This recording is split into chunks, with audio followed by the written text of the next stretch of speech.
السلام علیکم۔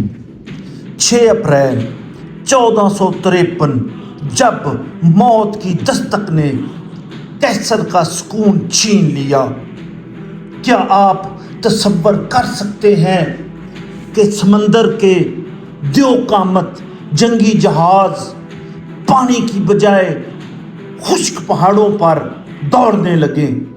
کیا آپ نے کبھی سنا ہے کہ ایک 21 سالہ نوجوان نے دنیا کی اس دیوار کو ہلا کر رکھ دیا جسے 1000 سال تک کوئی بادشاہ، کوئی جرنیل اور کوئی توپ چھو نہ سکی تھی؟ دوستو، 6 اپریل 1453 کی وہ صبح عام صبح نہیں تھی، وہ تاریخ کے رخ کو بدل دینے والی صبح تھی۔ قسطنطنیہ کی فصیلوں پر کھڑے رومی جب نیچے دیکھتے تو انہیں زمین نظر نہیں آتی تھی، بلکہ عثمانیوں کا وہ ٹھاٹھے مارتا سمندر نظر آتا تھا جس کے سر پر کفن بندھا تھا۔ سامنے وہ شاہی توپ نصب تھی جس کا ایک گولہ زمین کو زلزلے کی طرح ہلا دیتا تھا۔ فضا اللہ اکبر کے نعروں سے گونج رہی تھی اور قیصر روم کے محل میں موت کا سناٹا چھا چکا تھا،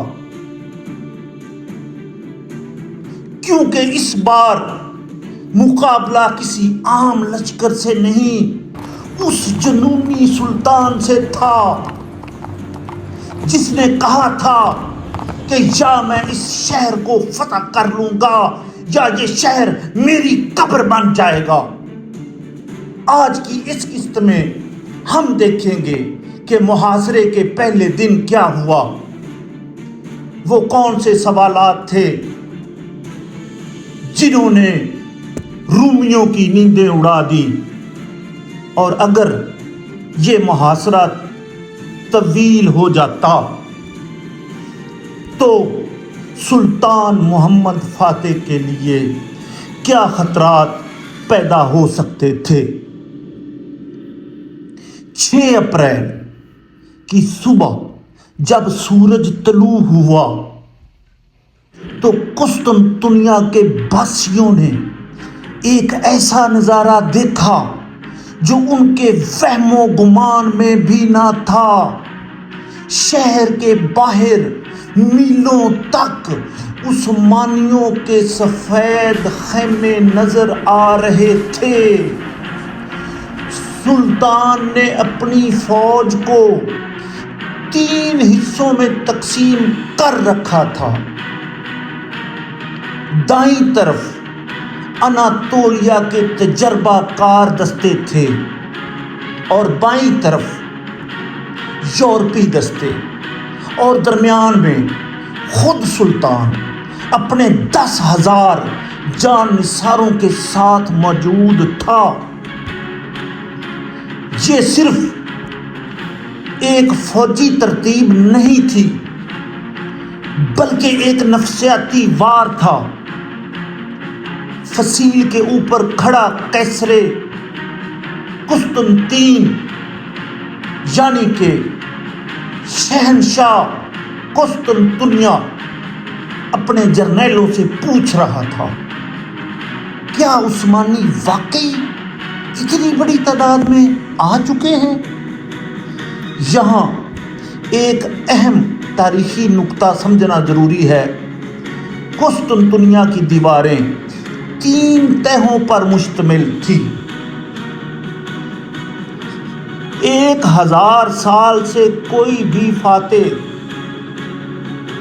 ان دیواروں کو عبور نہیں کر سکا تھا، لیکن سلطان محمد فاتح کی سوچ مختلف تھی۔ اس نے محض فوج پر بھروسہ نہیں کیا بلکہ اس نے ٹیکنالوجی کا سہارا لیا۔ عظیم الشان شاہی توپ اور پہلا حملہ 12 اپریل کی تاریخ آئی۔ دنیا کی تاریخ کی سب سے بڑی توپ، جسے اربان کی توپ کہا جاتا ہے، اسے فصیل کے سامنے لایا گیا۔ اس توپ کو کھینچنے کے لیے 60 بیل اور 400 کے قریب عموماً آدمی استعمال ہوتے تھے۔ جب سلطان نے پہلا گولہ داغنے کا حکم دیا تو زمین لرز اٹھی۔ دھماکہ اتنا شدید تھا کہ میلوں دور تک اس کی آواز سنی گئی۔ جب دھواں چھٹا تو رومیوں کی چیخیں نکل گئی۔ وہ دیوار جسے وہ ناقابل تسخیر سمجھتے تھے، اس میں 15 فٹ چوڑا شگاف پڑ چکا تھا، لیکن رومی بھی کمزور نہ تھے۔ انہوں نے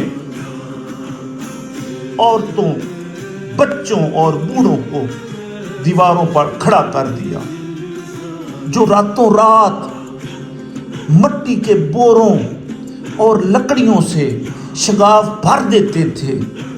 سلطان نے قسطنطین کو آخری پیغام بھیجا، شہر حوالے کر دو، خون خرابہ نہ کرو، مگر قیصر روم کا جواب وہی تھا جو ایک ہارے ہوئے مگر ضدی بادشاہ کا ہوتا ہے۔ یہ شہر میری جان ہے اور میں اسے آخری قطرے تک بچاؤں گا۔ ناظرین، جہاں باہر جنگ ہو رہی تھی، وہیں عثمانی کیمپ کے اندر ایک زہریلا سانپ بھی موجود تھا۔ وزیر اعظم خلیل پاشا، جو شروع سے ہی اس مہم کے خلاف تھا اور چاہتا تھا کہ سلطان یہاں سے واپس لوٹ جائے، وہ خاموشی سے رومیوں کو پیغامات بھیج رہا تھا۔ وہ سلطان کو تھکانا چاہتا تھا۔ دوسری طرف سمندر میں عثمانیوں کو ایک بڑی ناکامی کا سامنا کرنا پڑا۔ رومیوں نے شاخ زریں یعنی کہ گولڈن ہارن کے دہانے پر ایک عظیم الشان آہنی زنجیر باندھ دی تھی تاکہ عثمانی بحریہ شہر کے قریب نہ آ سکے۔ سلطان نے اپنے بحری بیڑے کو حکم دیا کہ زنجیر توڑ دو، مگر رومیوں کی یونانی آگ، گریک فائر، نے عثمانی جہازوں کو جلا کر راکھ کر دیا۔ سلطان ساحل پر کھڑا یہ سب دیکھ رہا تھا۔ اس کا غصہ آسمان کو چھو رہا تھا۔ اس نے اپنے گھوڑے کو سمندر کی لہروں میں اتار دیا، جیسے سمندر سے لڑنا چاہتا ہو۔ اس وقت سب کو لگا کہ شاید عثمانی یہ جنگ ہار جائیں گے۔ تاریخ کا معجزہ، جہازوں کا پہاڑوں پر سفر۔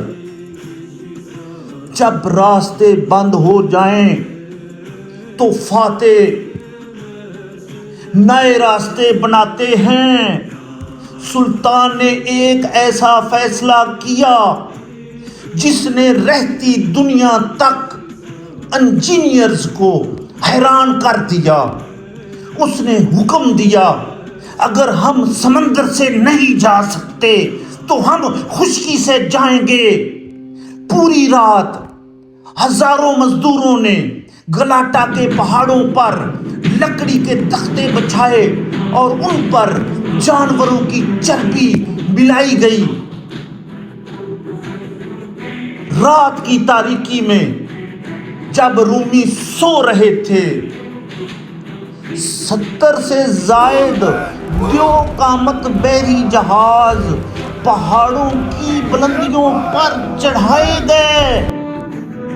یہ جادو نہیں تھا، یہ سلطان کی وہ غضبناک حکمت عملی تھی جس کی مثال پوری انسانی تاریخ میں نہیں ملتی۔